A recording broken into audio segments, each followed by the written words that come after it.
액자 소설이란 외부 이야기와 내부 이야기가 있는, 즉 이야기 속의 이야기를 말합니다. 이 작품은 운명과 오해에 관한 인간의 기구한 삶을 다루고 있는데요. 순간적인 오해로 모든 것을 잃고 정처 없이 떠도는 사내가 있습니다. 그가 부르는 영유의 배따라기 가락 속에는 인간의 힘으로 어찌할 수 없는 운명을 담고 있는 듯하여 더욱 애달게 느껴지기도 합니다. 그는 아름다운 봄날 대동강변을 거닐며 진시황의 유토피아를 생각하던 중 배따라기 노래를 하는 사내를 만나게 됩니다. 고향 영유를 떠난 지 20년이 되었다는 그 사내에게는 무슨 사연이 있었을까요? 영유 고을에서 한 20리 떠나 있는 어촌에 사는 그에게는 아우 부처뿐이었다. 부모는 모두 그의 나이 10대쯤에 돌아가셨고 형제간만 남았는데 그들은 마을에서 제일 부자이고 고기잡이도 제일 잘하였다. 배따라기도 빼어나게 불러 말하자면 그들 형제가 그 동네의 대표적인 사람이었다. 8월 보름은 추석 명절이다. 8월 열 하룻날 그는 명절에 쓸 장도 볼 겸 아내가 늘 부러워하던 거울도 하나 사올 겸 장터로 향했다. 당손네 집에 있는 것보다는 큰 거이요. 니띠 말고요. 그의 아내는 길까지 따라 나오면서 잊지 않도록 부탁하였다. 아니죠. 햇살이 쨍하고 다가왔다. 그는 아내를 고아했다. 그의 아내는 촌에는 드물도록 연연하고도 예쁘게 생겼다. 그런 탓인지 부부 내외가는 남에게 우습도록 금술이 좋았다. 그러나 한편으로는 그런 탓인지 그는 아내에게 샘을 많이 하였다. 그리고 그의 아내는 시기를 받을 일을 많이 하였다. 그의 아내는 대단히 천진스럽고 쾌활한 성질이라 아무에게나 말을 잘하고 애교를 잘 부렸다. 명절이면 그의 집에는 동네의 젊은 청년들이 모였는데 젊은이들은 그의 아내를 아즈마니라 부르고 그 웃기 잘하는 아내는 늘 웃음을 흘리고 있었다.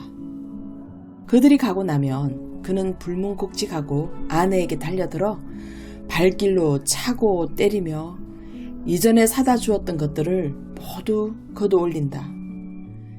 그렇게 되면 그는 아우 부처까지 때려 주었다. 그가 아우에게 그렇게 구는 데는 까닭이 있었다. 아우는 시골 사람에게는 쉽지 않도록 늠름한 위엄이 있었고 매일 바닷바람을 쏘였지만 얼굴이 희었다.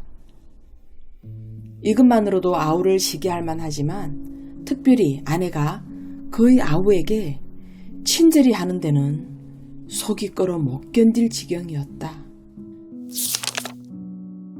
반년 전쯤 그의 생일날이었다. 음식을 잘 차려서 먹고는 나중에 먹으려고 음식을 조금 남겨두었다. 그런데 아내는 그것을 아우에게 주려 하였다. 그가 못 주리라 하고 눈치를 주었건만 아내는 상을 차려주고 물러나다가 그의 발을 밟고 말았다. 이년! 그는 힘껏 발을 들어서 아내를 냅다 찼다. 이년! 사나이 발을 짓밟는 년이 어디 있어? 좀 밟아서 발이 부러터셀까? 옥신각신하다가 집을 나가라고 외치니 아내는 못 나간다고 악을 치는 소리에 그는 왠지 마음이 수그러든 적도 있었다. 그러나 꼭 그의 탓만은 할 수 없는 것이 아우를 대하는 그의 아내 태도에도 문제는 있었다. 어느 때부터인가 아우가 고을에 첩을 얻어두고 며칠씩 묵어오는 일이 있었다. 그럴 때면 그의 아내는 아우의 집으로 가서 아우와 대판 싸움을 하거나 동서보고 아우를 말리지 않는다고 탓하기도 하였다. 나아가 그에게조차 아우의 고을 출입을 막지 않는다고 탓을 하다가 부부간에 싸움이 나기도 했다. 내게 상관이 뭐해가? 듣기 싫다. 못난둥이, 아우가 그런 데를 댕기는 걸 보고 말리지도 못하고. 인연 뭘? 그날 저녁 아내는 울면서 집을 뛰쳐나가서 돌아오지 않았고, 아우의 집에서 아내의 기쁜 듯이 웃는 소리가 밤새도록 울렸다. 그는 식칼을 가지고 들어가서 문을 벌컥 열었다. 만일 그의 아내가 근심스러운 얼굴로 문 밖에 우두커니 서 있지 않았으면 그는 아우와 아내를 죽이고야 말았으리라. 그러나 아내를 보는 순간 그의 마음에는 사랑이 차올랐다. 그와 아우와 그의 아내는 늘 그런 식이었다. 그런 이야기들이 끝도 없었다. 시장에서 거울을 사서 그는 기다리고 있을 아내를 생각하며 집으로 돌아왔다. 그러나 그가 집 방 안에 들어섰을 적에 뜻도 않았던 광경이 펼쳐졌다. 방 가운데는 떡상이 있고 그의 아우는 수건이 벗겨져서 목 뒤로 늘어지고 저고리 고름이 모두 풀어져 가지고 한편 모퉁이에 서 있었다. 그의 아내는 머리채가 모두 뒤로 늘어지고 치마가 배꼽 아래 늘어지도록 되어 있었으며 그의 아내와 아우는 그를 보고 어찌할 줄을 모르는 듯이 움쩍도 안 하고 서 있었다. 세 사람은 한동안 말이 없었다. 마침내 그의 아우가 말했다. 그놈의 쥐 어디 갔니? 쥐? 훌륭한 쥐 잡됐구나. 그는 말을 끝내기도 전에 짐을 벗어던지고 아우의 멱살을 잡았다. 형님, 정말 쥐가... 쥐? 이놈! 형수하고 그런 쥐 잡는 놈이 어디 있니? 그는 아우의 따귀를 몇 대 때리고 등을 밀어 문 밖에 내어 던졌다. 그런 뒤에 아랫목에서 부들부들 떨고 있는 아내에게 달려들었다. 이년, 시아오와 그런 쥐 잡는 년이 어디 있어? 정말 쥐가? 죽겠다.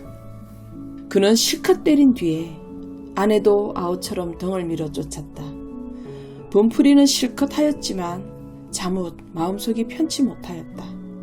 이리저리 살피는 중에 문득 쥐소리가 나면서 무엇이 후더덕 뛰어나온다. 역시 쥐 됐구나. 그리고 그는 그만 그 자리에 맥없이 덜썩 주저앉았다. 그는 생각해보았다. 그래, 아우가 와서 떡상을 내어놓는데 어디선가 쥐가 한 마리 들어왔고 쥐를 잡노라고 법석일 때 그가 들어온 것이다. 상년, 좀 있으면 돌아오리. 그러나 아내는 결국 돌아오지 않았고 바닷가에서 찾았을 때는 이미 이 세상 사람이 아니었다. 늘 웃음을 흘리던 아내의 예쁜 입에는 거품을 잔뜩 물고 있었다. 형님, 이게 웬일이오니까? 하고 아우의 얼굴에는 원망이 가득하였다. 장사를 지낸 이튿날부터 아우는 그 조그만 마을에서 없어졌다. 하루 이틀 닷새 열흘이 지나도 아우는 나타나지 않았다. 혼자 남은 아우의 아내는 매일 한숨으로 세월을 보내게 되었다. 모든 불행의 죄는 그에게 있었다.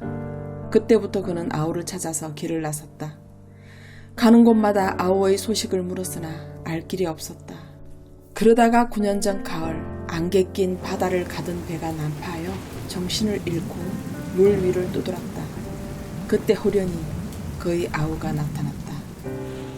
그가 정신을 차린 때는 밤이었다. 그리고 어느덧 그는 물 위에 올라와 있었고 그를 말리느라고 새빨갛게 피워놓은 불빛으로 자기를 간호하는 아우를 보았다. 그는 이상히도 놀라지도 않고 천연하게 물었다. 너 어떻게 여기 완? 아우는 잠자코 한참 있다가 겨우 대답했다. 형님, 그저 다 운명이 외다. 따뜻한 불기운에 깜빡 잠이 들려다가 그는 화다닥 깨면서 또 말했다. 10년 동안에 되게 바랬구나. 형님, 나도 변했거니와 형님도 몹시 늙으셨세다. 이 말을 꿈결같이 들으면서 그는 또 혼혼히 잠이 들었다. 나는 나른하고 기막힌 봄날 대동강변을 거닐다가 배따라기를 노래하는 한 사나이를 만나는데 그 사나이가 나에게 들려준 이야기가 소설 속의 진짜 이야기입니다. 아내를 너무나 사랑한 나머지 질투에 눈이 먼 형과 어촌에서 보기 드문 외모를 가진 아우, 그리고 모두에게 친절한 아내, 이들 사이의 오해가 빚어낸 참극을 다룬 이 작품은 김동인 문학의 정수라고 볼 수 있습니다. 형은 장터로 가고 아우가 집에 들어왔을 때 친절한 아내는 떡상을 내어옵니다. 마침 쥐가 한 마리 나와서 쥐를 잡느라고 아우와 아내의 옷 매무새며 머리가 헝클어진 것입니다. 그때 돌아와 오해를 한 형은 아내와 동생을 때려서 내쫓죠. 이후 쥐가 나타나고 형은 후회하지만 아내는 그 밤에 돌아오지 않았고 다음날 아침에 싸늘한 시신으로 그의 품에 돌아옵니다. 그리고 그의 아우는 훌쩍 마을을 떠나버린다는 이야기였죠. 사내의 옹졸한 마음을 탓하기에는 상황이 너무 기가 막히게 흘러가 버린 것입니다. 이후 그는 정처 없이 길을 떠난 아우를 찾아서 떠돌다가 10년이 지난 어느 해 가을, 그의 배가 파손을 하여 몇몇 천 죽고 정신을 잃고 흘러가서 보니 그의 아우가 그를 간호하고 있었던 것입니다. 하지만 그뿐 다시 아우는 그가 잠든 틈을 타서 홀연히 사라져 버리는데 형님, 그저 다 운명이 외다. 이 한마디만을 남겨놓습니다. 사내가 조금만 더 아내에게 너그럽고 열등감을 가지고 있지 않았더라면 어땠을까요? 혹은 아내가 조금만 더 내성적이고 조신한 사람이었다면 피해갈 수 있었을까요? 마치 예정된 운명처럼 그들의 삶은 떠도는 배와 함께 흘러가 버렸습니다. 유미주의란 미적 형성에 최고의 가치를 두는 경향으로 자연주의적이고도 판미주의를 지향하는 김동인 문학의 특징을 잘 나타내 줍니다. 특히 작품 초반의 자연에 대한 묘사가 유토피아를 그리고 있다면 뒤이은 배따라기의 구성진 곡조는 서로 대비된다고 볼 수도 있겠습니다. 김동인은 문학에서 아름다움을 추구했지만 그의 삶과 운명은 그리 아름답지만은 못해서 방탕한 생활과 재정 속에서 방황하다 결국 1951년 전쟁 중에 고독한 삶을 마감합니다. 그는 작품 속에서 삶의 비극성보다 비극적인 삶의 단면을 제시하며 인생을 다시금 돌아보도록 하고 있습니다. 특히나 이 작품에는 김동인적 허무주의나 회의가 가득 담겨져 있습니다. 20년간을 떠도는 사내의 회한과 역시 정처 없이 떠도는 아우의 삶, 그리고 비극적으로 생을 마감한 아내를 통하여 오해가 빚어낸 인간사의 드덥성과 회한을 읽을 수 있습니다.